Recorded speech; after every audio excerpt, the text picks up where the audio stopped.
जाते रहते हैं। कार्तिक मास चल रहा है और इसी पवित्र कार्तिक मास में अनेक व्रत आपको प्राप्त होते हैं, जहां कार्तिक के महीने में हम दीपदान इत्यादि करते हैं। कार्तिक माह में शालिग्राम भगवान, तुलसी पूजन, आंवला पूजन करते हैं हम। एकादशी को बड़ी प्रेम पूर्वक करते हैं, तुलसी विवाह इत्यादि करते हैं। तो उसी में हमको पावन पवित्र एक व्रत प्राप्त होता है जिसे बोलते हैं करक चतुर्थी, अर्थात की करवा चौथ। करक चतुर्थी का व्रत देखिए अपने आप में बड़ा विशेषतम व्रत है, भगवान गणेश जी को समर्पित व्रत है। अब करवा चौथ के विषय में थोड़ी बहुत जानकारी हमको होनी भी चाहिए। पहले तो मैं आपको ये बताऊं कि करवा चौथ आप लोगों को लगता है कि कौन से देवता से रिलेटेड व्रत है, तो करक चतुर्थी का भावार्थ है कि गणेश जी से जुड़ा हुआ व्रत, क्योंकि जो चतुर्थी तिथि होती है वो भगवान गणेश जी को प्रिय होती है। इसलिए कोई भी व्रत यदि चतुर्थी से जुड़ा हुआ है तो भगवान गणेश जी से ही वो जुड़ा हुआ है। इसलिए कई माताएं पूछती, गुरु जी ये व्रत कौन से किसके लिए पूजना चाहिए। देखिए, प्रथम गणेश जी को ही समर्पित यह व्रत है।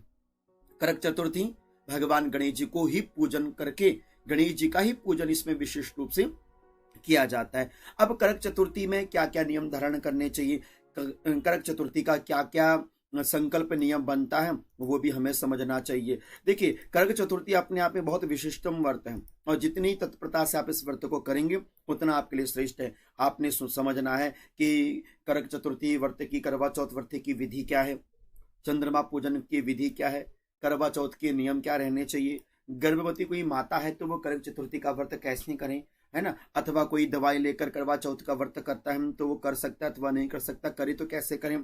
अथवा छठवां यदि हम प्रश्न रखते हैं करक चतुर्थी से जुड़ा हुआ कि मासिक धर्म में करवा चौथ का व्रत हमें किस प्रकार से करना चाहिए, तो देखिए बहुत विशेष व्रत है ये हमारे लिए, आपके लिए, सभी भक्तों के लिए, है ना। जो मेरी माताएं सौभाग्य की कामना के लिए, पति की आयु वृद्धि के लिए इस व्रत को कर रही हैं, उन मेरी माताओं को इस व्रत को किस प्रकार से करना है थोड़ा बहुत मेरी माताएं भी इस बात को समझेंगी और बड़ी ध्यानपूर्वक मेरी इस बात को सुनना। मैं आपको संपूर्ण विधि बताने जा रहा हूं, करवा चौथ व्रत की विधि को।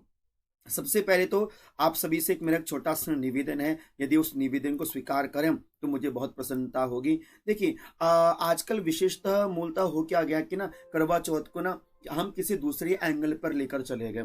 हमने करवा चौथ को ना केवल एक फैशन से जोड़कर रख दिया। कई माताएं मुझे कहती हैं, नहीं पंडित जी ये तो फैशन वाला व्रत है। ये फैशन वाला व्रत नहीं है, ये त्याग का व्रत है, जिसमें मेरी माताएं निराहार रहती है, जल का त्याग करती हैं। उस व्रत को हम फैशनेबल नहीं कह सकते, मॉडर्न टाइप का हमने इस व्रत को बना दिया।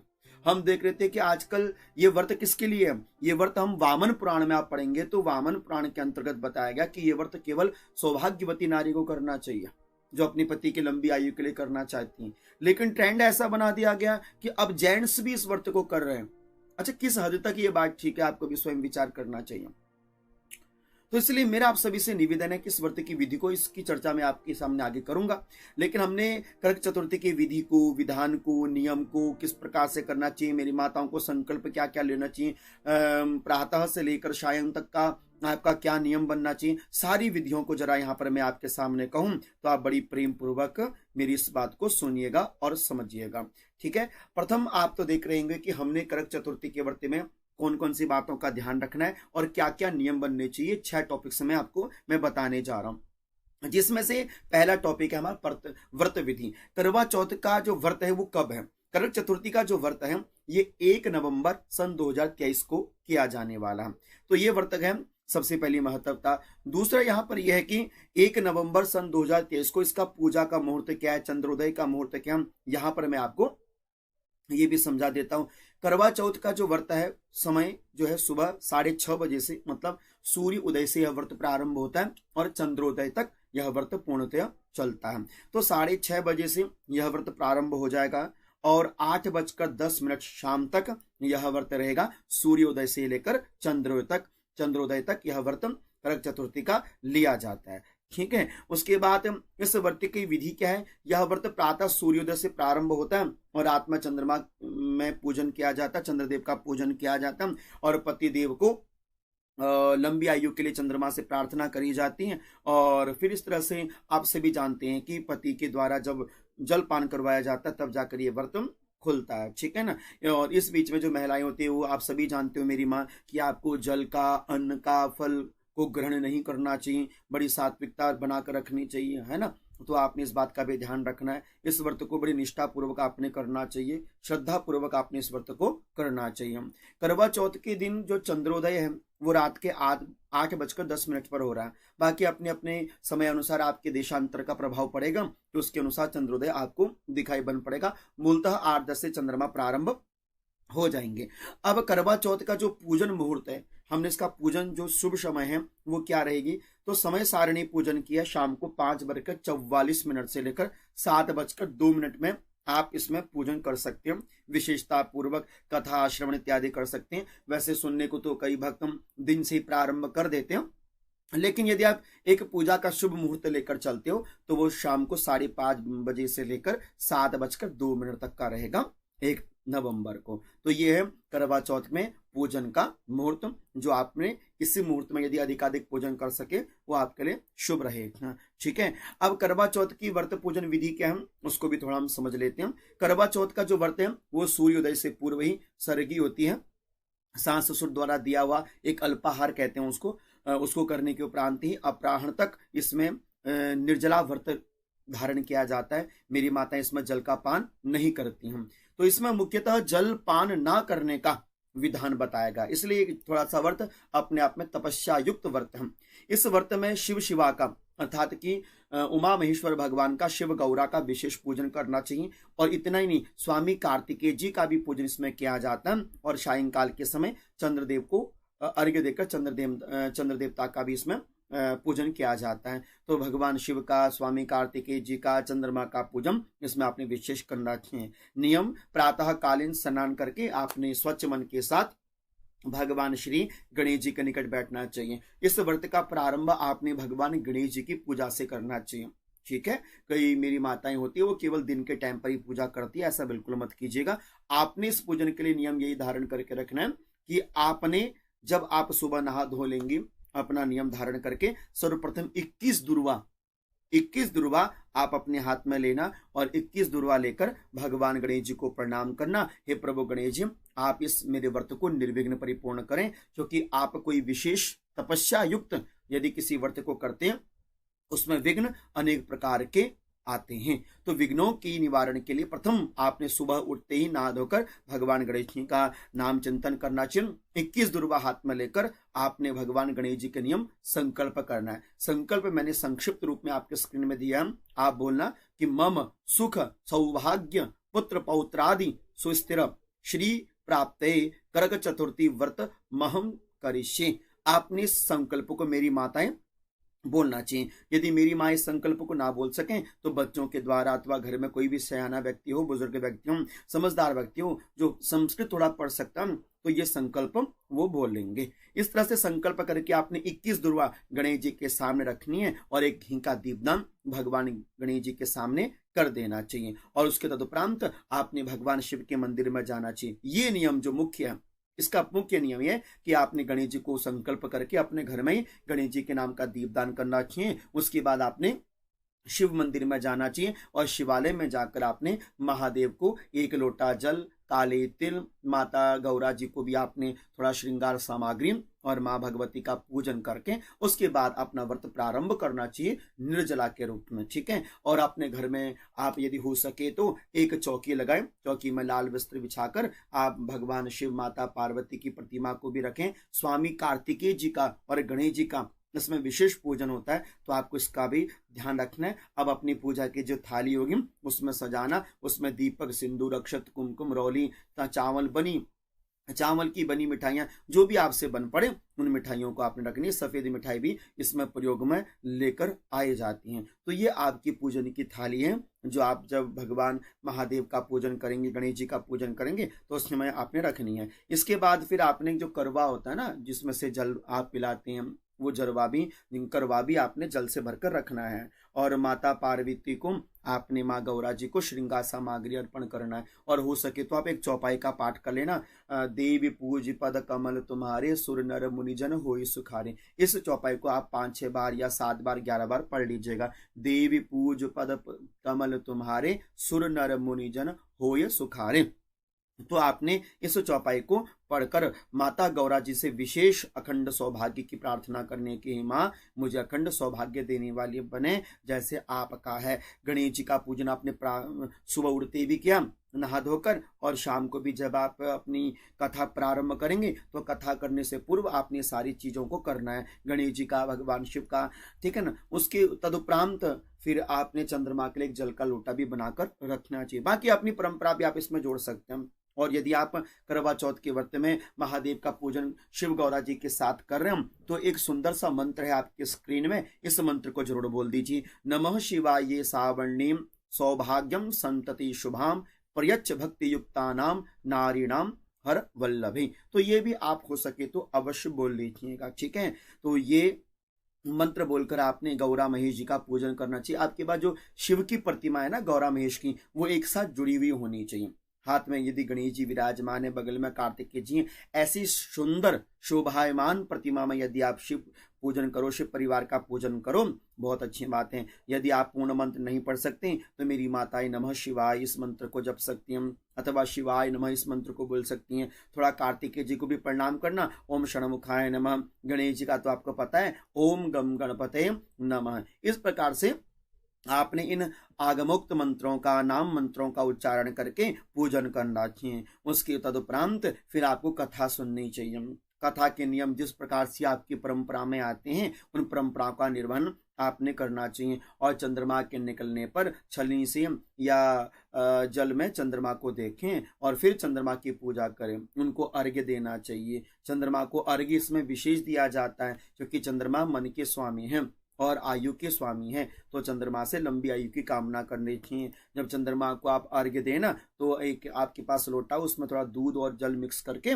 आप चंद्रमा को अर्घ्य दीजिएगा और कहिएगा ओम चंद्रमसे नमः, ओम सोमाय नमः, ओम चंद्रमसे नमः, ओम सोमाय नमः। ये सूक्ष्म मंत्र आपको बता रहा हूं, इस मंत्र के माध्यम से आप चंद्रमा को अर्घ्य दीजिएगा। उसके उपरांत पति के हाथों से पानी पीकर या निवाला खाकर अपना व्रत जो भी आपकी परंपरा में आता है उससे संपन्न करना चाहिए। अपने बड़ों के पैरों को छूकर आशीर्वाद लेना चाहिए, पति के चरणों को स्पर्श करना चाहिए, घर में बूढ़े सास ससुर के चरणों को स्पर्श करना चाहिए, घर में ब्राह्मण देवता आ जाए उनके चरणों का आशीर्वाद, मतलब आशीर्वाद आपने सभी का ग्रहण करना है, ये आपके लिए विशेष बनना चाहिए, ठीक है। तो आशीर्वाद संपन्नता से ही सारे कार्य निर्विघ्न परिपूर्ण होते हैं। तो आप आशीर्वाद संपन्न होकर ही आप करक चतुर्थी के व्रत को कर सकते हैं। अब यहाँ पर विशेष प्रश्न है जो मैं आपके समक्ष रखना चाहूंगा और ये आपके लिए बहुत ही ज्यादा विशेष कार्य और लाभकारी हो सकते हैं।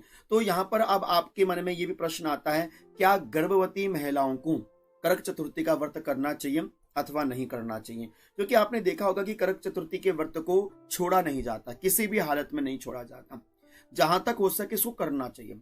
जिनसे नहीं हो पाता उनको उद्यापन कर लेना चाहिए, लेकिन ऐसा नहीं है कि 2 व्रत करके फिर आपने इसको छोड़ दिया, इससे व्रत का दुष्प्रभाव पड़ता है। उद्यापनम विना यतो तत्सर्वम निष्फलम भवेत्। शास्त्र कहता है कि बिना उद्यापन किए हुए किसी भी व्रत का आपको फल प्राप्त नहीं होता। इसलिए यदि कोई माता उद्यापन करक चतुर्थी का व्रत नहीं कर पा रही है, नियम धारण नहीं हो पा रही है, अस्वस्थ चल रही हैं, तो उन्हें अपने इस करक चतुर्थी के व्रत का उद्यापन कर लेना चाहिए। आप ये सोचेंगे उद्यापन नहीं किया जाता, उद्यापन हर एक व्रत का किया जाता, क्योंकि उद्यापन करने से आपको व्रत का परिपूर्ण फल प्राप्त होता है। इसलिए जिन माताओं से नहीं हो पाता, कष्ट में है, शारीरिक कष्ट में है, मानसिक कष्ट है, तो ऐसी मेरी माताओं को निवेदन है कि वो ज्यादा जोर ना दें। यदि उद्यापन करना चाहती हैं तो आप करक चतुर्थी व्रत का उद्यापन जरूर कर लीजिएगा, क्योंकि आपके लिए यही जरूरी रहेगा कि आप उद्यापन कर दीजिए। लेकिन यहाँ पर विशेष ये है, क्या गर्भवती जो महिलाएं, जो गर्भवती माताएं हैं, क्या उनको करना चाहिए कि नहीं करना चाहिए व्रत? ये भी तो जाना गया ना, ये भी तो पूछा गया हमसे कि गुरुजी क्या व्रत करें ना करें। इसका गर्भवती माताओं के लिए बड़ा नियम कठोर रहते हैं, तो ऐसे में क्या करना चाहिए? तो ऐसे में देखिए, मैं आपको बता देता हूं कि करक चतुर्थी का व्रत ऐसा नहीं है कि हर एक माता कर सकती हैं,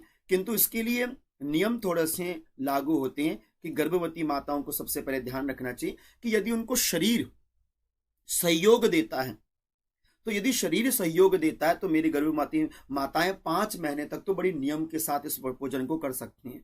ज्यादा कठिनाई शरीर पर हो तो मेरी माताएं बीच बीच पर हल्का हल्का सा कोई जल शरीर की ऊर्जा के लिए कुछ हल्का सा फलाहार ग्रहण कर सकते हैं, क्योंकि गर्भवती माताओं को दोष नहीं होता, ना व्रत छूटेगा आपका, ना यदि आप व्रत में हल्का फुल्का जलपान भी कर लेती हैं या हल्का फलाहार भी ले लेती ना मेरी माताओं, तो भी आपका ये व्रत चलता रहेगा। क्योंकि गर्भवती माताओं के लिए इतनी कोई सख्ताई नहीं है इस व्रत को लेकर कि यदि आपके गर्भ में बच्चा है तो आप जलपान करें, क्योंकि गर्भ में शिशु पर प्रभाव पड़ता है आपके भूखे प्यासे रहने से। इसलिए हो सके आप हल्का फुल्का बीच में थोड़ा थोड़ा, ऐसे नहीं कि लगातार जल पिए, बीच बीच में हो सके हल्का सा जलपान कर लो, थोड़ा सा फलाहार इत्यादि कर लो, ठीक है ना। और यदि गर्भवती माताएं 6 महीने से ऊपर की हैं तो उन्हें अपना जो पूजन का कार्य है वो पतिदेव से संपन्न करवाना चाहिए, पतिदेव के हाथों से पूजन के कार्य को संपन्न करवाना चाहिए और अंत में स्वतः अपने हाथों से चंद्रदेव को अर्घ देना चाहिए, ठीक है। तो ये यदि मेरी माताएं कर सकती हैं तो बहुत अच्छी बात है। ये है गर्भवती माताओं के लिए करक चतुर्थी व्रत का नियम। अब यहाँ पर दूसरा नियम जो मैं कहना चाहूंगा कि करवा चौथ में क्या दवाई का सेवन कर सकते हैं अथवा नहीं। देखिए, करक चतुर्थी के नियम आप सभी मेरी माताएं जानती हैं, निर्जला है, जल का प्रयोग नहीं किया जाता, तो बहुत सारी शरीर की तपस्या इसमें चलती है व्रत में। तो यहाँ पर आ जाती कि क्या करवा चौथ में दवाई का सेवन किया जाना चाहिए अथवा नहीं। तो यहाँ पर शास्त्र कहते हैं कि यदि गर्भवती महिला दवाई जैसे कोई गर्भवती माता है उन्हें दवाई लेनी है तो मेरी गर्भवती माताएं दवाई ग्रहण कर सकती हैं ना, और उनका व्रत खंडित नहीं होता। अथवा कोई ऐसी माता है कि जिनको थोड़ा बहुत शारीरिक कष्ट रहता है तो शारीरिक कष्ट में रहने वाली माताओं को भी दवाई ग्रहण कर लेनी चाहिए। शास्त्र कहता है कि दवाई जल इत्यादि ग्रहण करने से आपका व्रत नहीं टूटता है। जो माताएं करना चाहती हैं ना, बहुत ज्यादा जोर नहीं देना चाहिए, बहुत ज्यादा शरीर पर जोर नहीं देना चाहिए, ठीक है। तो हम यही कहना चाहेंगे कि हमारी माताएं पूछती हैं क्या दवाई खाने से व्रत टूट जाएगा, करक चतुर्थी का, करवा चौथ का व्रत। तो देखिए, दवाई वैसे तो शास्त्र क्या कहता है कि वर्जएत पारणे मासम वर्ताहे औषधम सदा। शास्त्र ने लिखा हुआ है कि अपने व्रत के दिन औषधम वर्जएत सदा, औषधि माने होते दवाई, व्रत के दिन दवाई का प्रयोग नहीं करना चाहिए।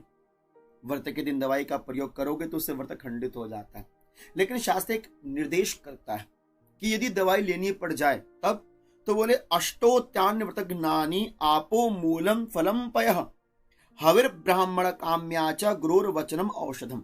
अपने गुरुजी के वचन अथवा पति की आज्ञा अनुसार, गुरु की आज्ञा के अनुसार अथवा अपने घर के बड़े बुजुर्गों की आज्ञा के अनुसार आपको अपना व्रत करना चाहिए।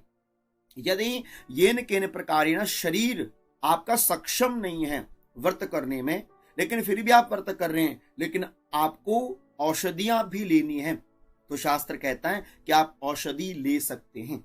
औषधि लेने से आपका व्रत खंडित नहीं होता। बस आपको यह ध्यान रखना है कि मनसा वाचा कर्मणा, ये तीनों भाव आपके शुद्ध होने चाहिए।